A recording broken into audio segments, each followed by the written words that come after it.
no debería haber sobrevivido.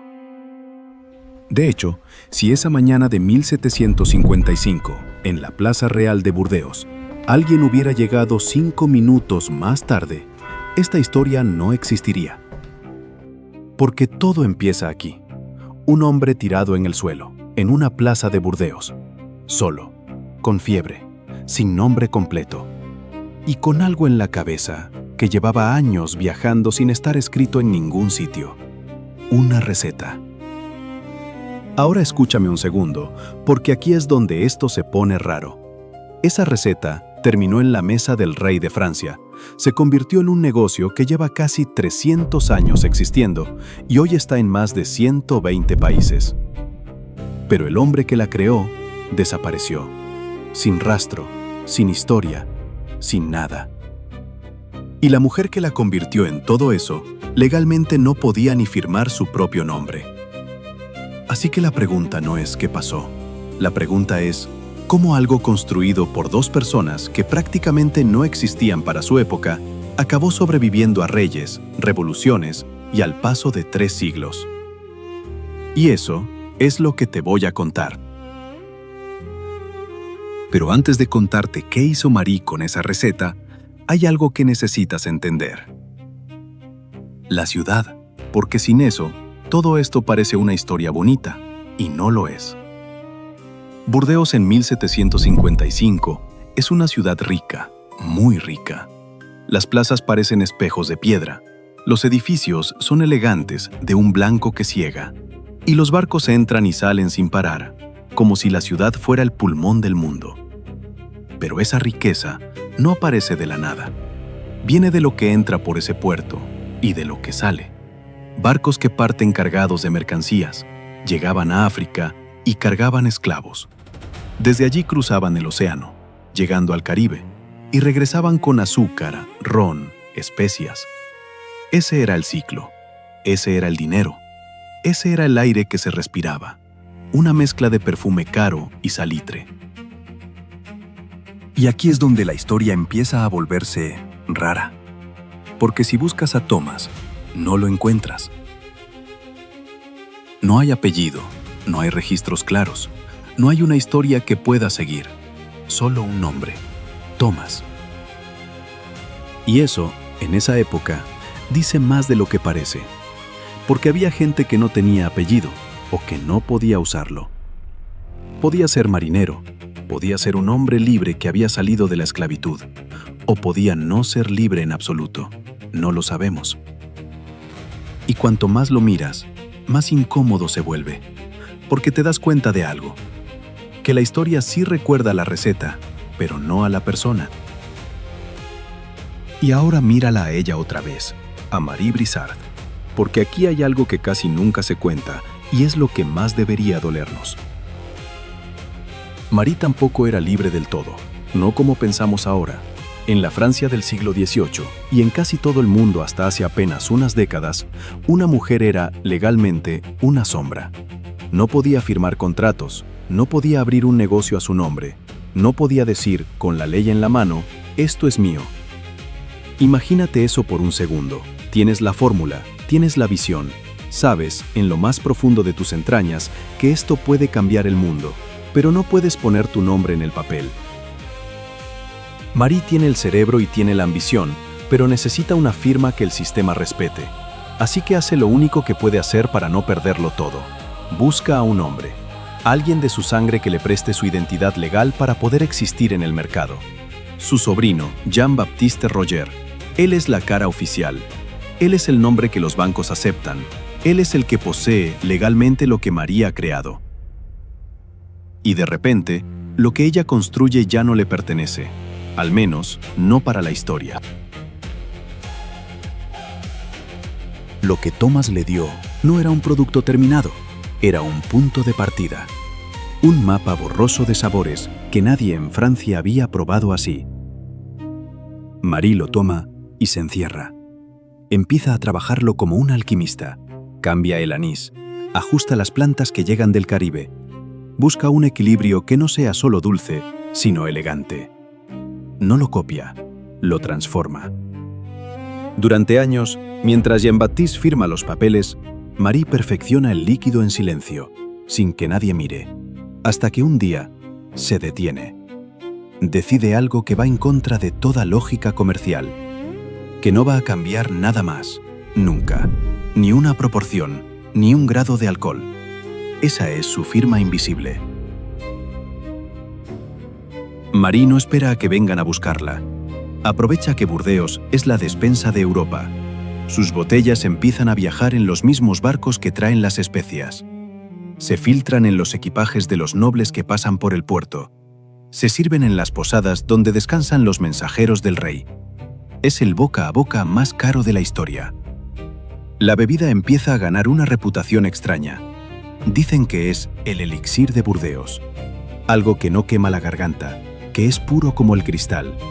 Lentamente, de mano en mano, sube por el mapa de Francia, cruza las rejas de hierro de la ciudad prohibida, hasta que un día, finalmente, llega a la mesa más importante del mundo, Versalles. Y aquí tienes que imaginarlo bien.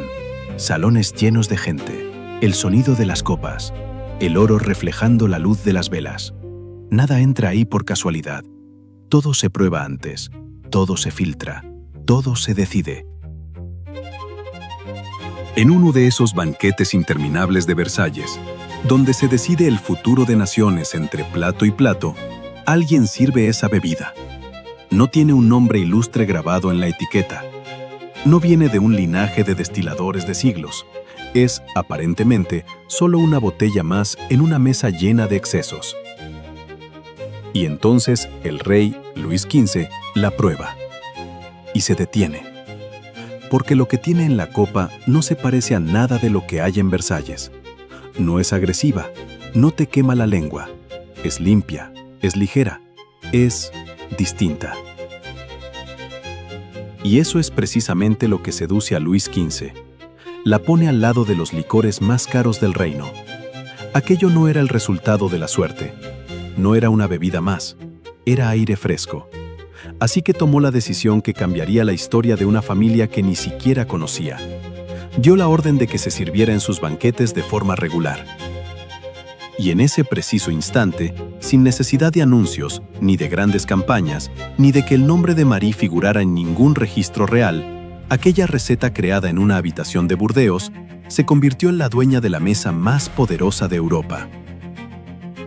Y cuando parece que Marie ha tocado el cielo se desploma. Es 1789. El mundo que Marie Brizard había conquistado se está quemando. La revolución estalla como un trueno. Ya no hay banquetes, ya no hay música de cámara. Solo el sonido del acero y los gritos en las plazas. La corte, esa burbuja de seda y perfumes que protegía la receta de Marie, simplemente desaparece. Desaparece a causa de la guillotina. El rey Luis XVI, el nieto de aquel que probó la bebida por primera vez, pierde la cabeza ante la multitud. Los nobles huyen, los palacios son saqueados, y el lujo se convierte en un crimen. Y aquí es donde cualquier negocio habría muerto.